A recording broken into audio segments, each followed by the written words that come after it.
Hello bachcho, let's see the question.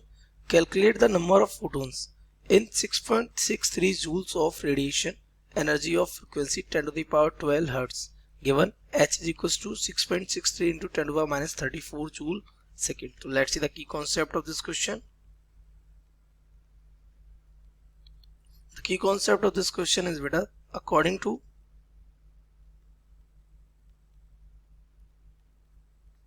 particle nature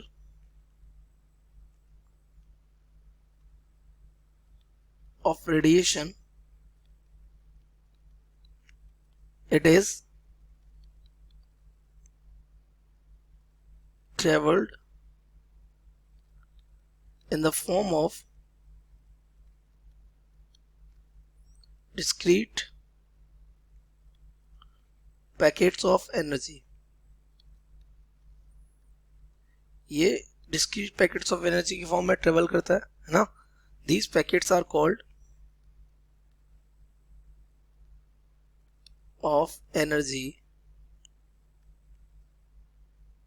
are called, इन्हें हम कहते हैं बेटा क्या, photons. These are called photons. तो इनकी जो एनर्जी होती है ना, एनर्जी ऑफ फोटोन्स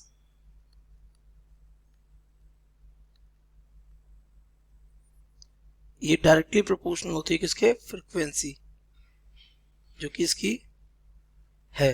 तो यहां से अगर हम देखेंगे तो energy of photon is directly proportional to the frequency, और we can say proportion sign हटेगा तो आता है कांस्टेंट एच न्यू.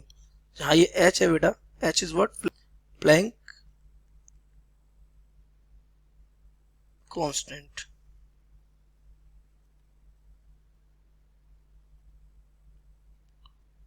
ये तो ये प्लैंक्स कांस्टेंट होता है, इसकी वैल्यू आपको क्वेश्चन में गिवन है. नाउ अब वो आपसे क्या कह रहा है कि calculate the number of photons, कितना 6.63 जूल्स. तो एक जगह है टोटल एनर्जी हमारी बन रही है कितनी, E dash is equal to 6.63 of joules. अच्छा ये किससे बनी होगी, it is due to many photons, कई सारे फोटोन्स आए होंगे और तब मिलके ये क्या बनाई होगी, energy. Suppose those number is small n, तो डेफिनेटली अगर मैं आपसे बात करूं तो ये E dash will become n and number of multiplied by energy of one photon. तो ये वहां से हमारा हो जाएगा E dash is equal to n, और ये हमारी एनर्जी किसकी, एक फोटोन की एनर्जी h न्यू. अब ई डैश कितना है 6.63 ऑफ जूल्स, n आपको पता नहीं है, h की वैल्यू आपको गिवन है 6.63 to 10 to the power minus का 34, और फ्रीक्वेंसी आपको कितनी गिवन है, it is 10 to the power 12 hertz. ये हो जाएगा ओके. तो 6.63 से 6.63 हो जाएगा कैंसिल, यहाँ 12 में से 12 जाएगा और 34 में से 12 जाएगा, माइनस 22 बचेगा. तो n is equal to divide में जाएगा कितना, 10 टू द पावर माइनस का 22. तो जब ये ऊपर जाएगा तो n becomes 10 to the power plus का 22 ऑफ फोटोन्स. तो इतनी n फोटोन्स जब मिलेंगे तब एनर्जी कितनी बनाएंगे, 6.63 of joules. I hope you have understood it well. Best of luck.